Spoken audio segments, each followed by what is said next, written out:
Selamat pagi, selamat siang, selamat berbahagia, dan selamat di rumah saja kepada siswa-siswa Membrini yang sudah bersabar menunggu di rumah saja.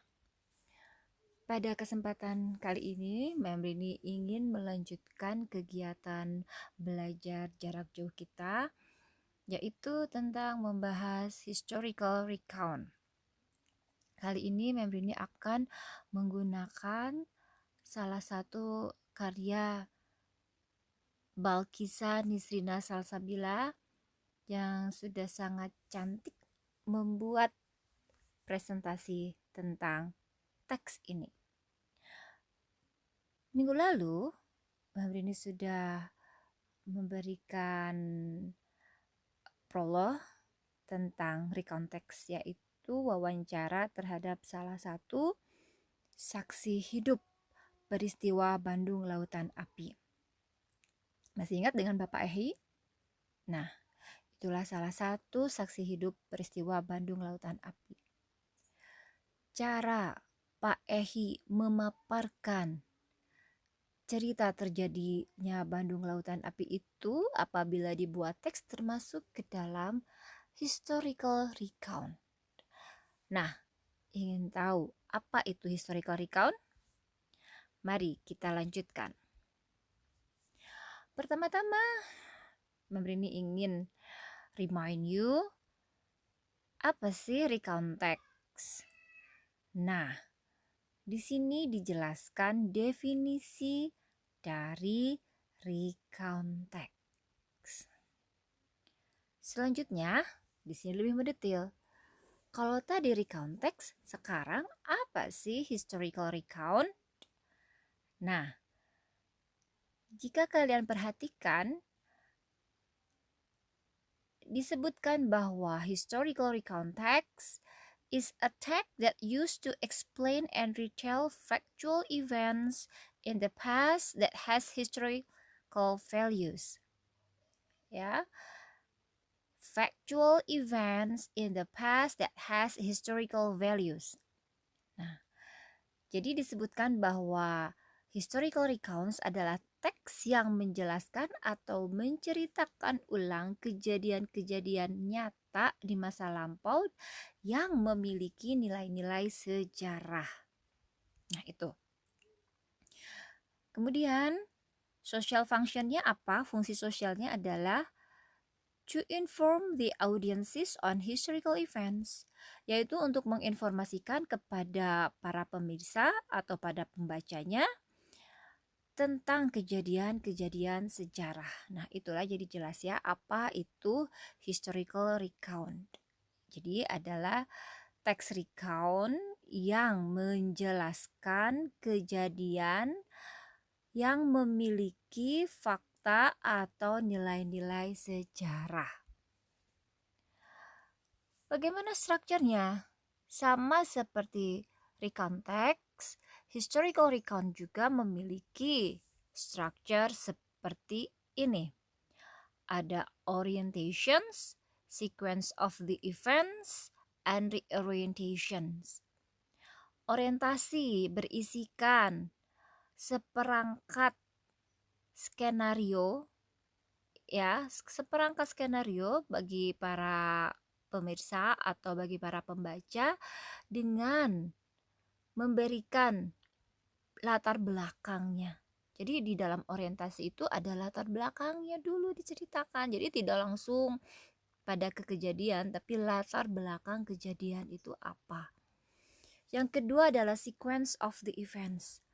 Nah, baru di sini urutan-urutan kejadiannya. Ya. Secara berurutan bisa tertulis, bisa juga secara runut apabila diceritakan secara oral. Kemudian yang ketiga adalah reorientations. Reorientation ini digunakan untuk pertama meringkas, kedua mengevaluasi atau menyatakan ulang dari kejadian-kejadian tersebut. Sebagaimana halnya sebuah teks, Historical recount text juga memiliki language features atau struktur kebahasaan seperti berikut ini. Nah, di antaranya adalah past tense action verb, adjective, adverbial phrases, time connective, and evaluative words. Jadi, di dalam sebuah historical recount text, kalian bisa menemukan fitur-fitur bahasa atau kebahasaan seperti ini, unsur kebahasaan seperti ini. Ya, apabila digambarkan urutannya adalah seperti ini, ada past tense action verbs, ada adjective, ada adverbial phrases, ada time connectives, ada evaluative words. Nah, past tense action verb. Action verb itu pada dasarnya adalah kata kerja yang bisa dilakukan oleh alat panca indera kita atau bagian-bagian tubuh kita yang kelihatan. Bisa berlari, makan, tidur. Nah, itu ya contoh-contoh dari action verbs. Selanjutnya, adjective. Adjective adalah kata sifat. Kata sifat adalah kata yang menerangkan kata benda.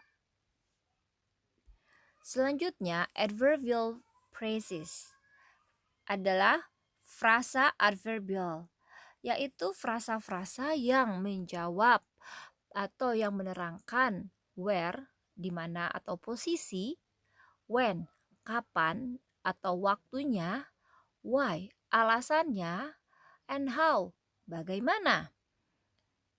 Contohnya di sini adalah on the opposite side. Early in the morning. On the opposite side itu kan menyatakan di mana posisinya. Kalau early in the morning itu menyatakan kapan. Itu adalah contoh-contoh dari frasa adverbial.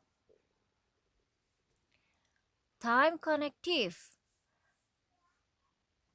Karena recount text atau historical recount text ini mengungkapkan kejadian-kejadian, tentu saja ada urutannya.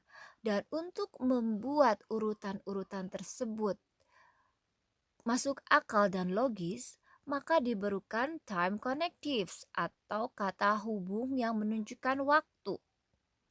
Misalnya di sini adalah firstly, next, then, and finally. Evaluative words. Nah, evaluative words itu adalah kata-kata yang digunakan untuk mengevaluasi atau menilai tentang sesuatu. Ya, misalnya remarkable, noble, important, tragic.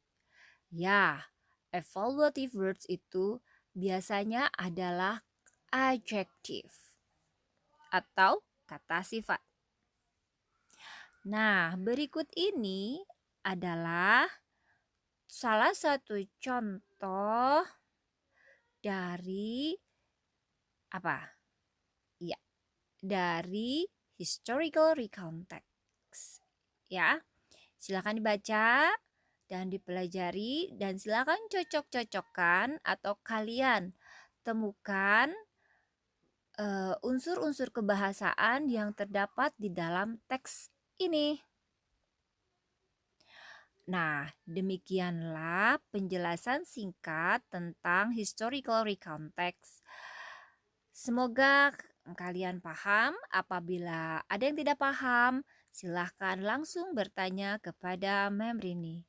Terima kasih.